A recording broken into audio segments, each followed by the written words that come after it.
We also expect significant coastal flooding. So if you have boats at anchorage, please move them to high ground as soon as possible. As the Coast Guard prepares for the arrival of Ian, our focus remains #1 priority will be search and rescue. As soon as the storm passes, we have our boats and planes pre-positioned to respond to those in need. Immediately following our search and rescue, we'll be looking to reopen our major ports as soon as possible. Working with our federal, state, and local partners, we've already pre-positioned support vessels to make sure that the ports are safe for vessel traffic. That will be very important for the communities of Florida and our nation, as much of our fuel and economy flows in and out of those ports. I ask you, if you are in need of assistance in the maritime environment, the Coast Guard stands by to serve you as we always have, and please contact us if you're in need of assistance. But again, at this time, if you're on the water or have a vessel on the water, please take appropriate action to avoid damage from the storm. With that, open any questions. Yeah, I mean, just what have you seen in previous storms? Are people typically willing to risk it like right down to the last minute and keep their boats out there, stay on the water, and take that risk? Yeah, we encourage folks to watch the weather and be prepared. Occasionally folks underestimate the track or power of a storm. Please don't be relaxed. There is a hurricane coming. No boat wants to be on the water when the storm force winds arrive. We could see who knows how much flooding. I mean, it could be storm surge could be 5-10 feet, who knows? Which means we're going to see a lot of flooding come inland. Do you all help with if in that kind of situation if there are people who are stuck in flood waters after the storm has passed on land, but it's in a flooded area? Now, Coast Guard is prepared to assist our other federal and state partners in any search and rescue required, and we're linked up well with our state EOCs and all of our local and regional partners. And you mentioned the ports.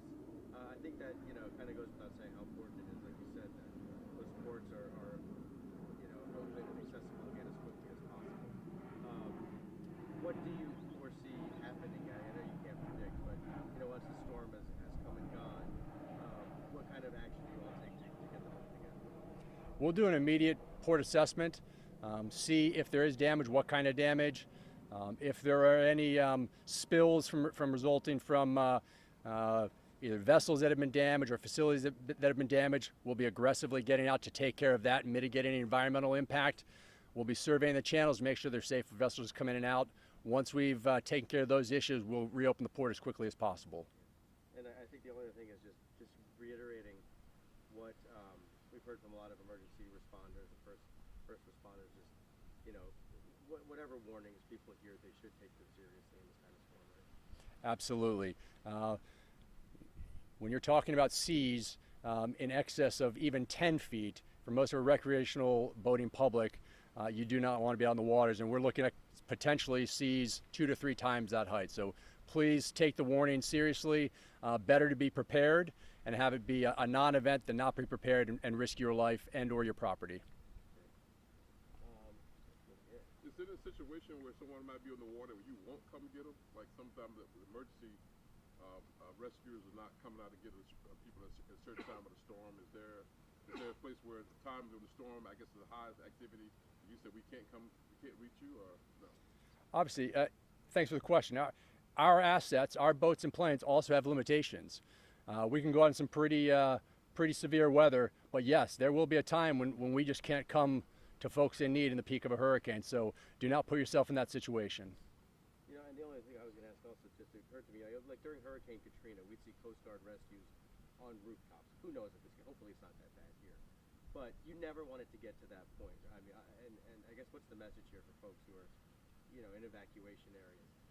If you're in an evacuation area, you're being asked to evacuate for a reason. That means that there is significant risk of flood waters, either from the hurricane or from ensuing rain. Take those warnings seriously and please move to higher ground. All I need is your name, spell your first and last name, and your rank with the Coast Guard. Captain Michael Kale, M-I-C-H-A-E-L, last name K-A-H-L-E. Great. Perfect. Thanks, Captain. Thank you. I appreciate the time today. Yep. Appreciate it. Thank you so much. Hey, thanks. Yeah, good luck, Stay guys. safe. You too. I was going to say the same. Yeah. Thank you, sir. Absolutely. Good luck. Yeah,